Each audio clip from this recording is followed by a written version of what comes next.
Bravo! Arkadaşları show business'ın her uğrusuna bağışlayan yürekler. Bu değerli taşları.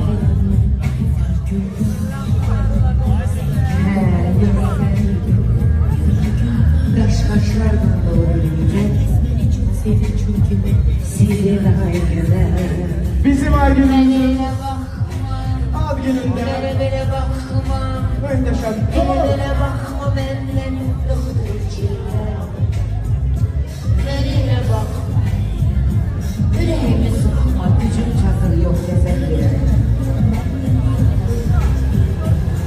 Bravo Aygün Hanım. Siz cennet olmasını çıkartın. Ad gününüz mübarek. eline bakma, Yüreğimi sıkma. Kardeşlik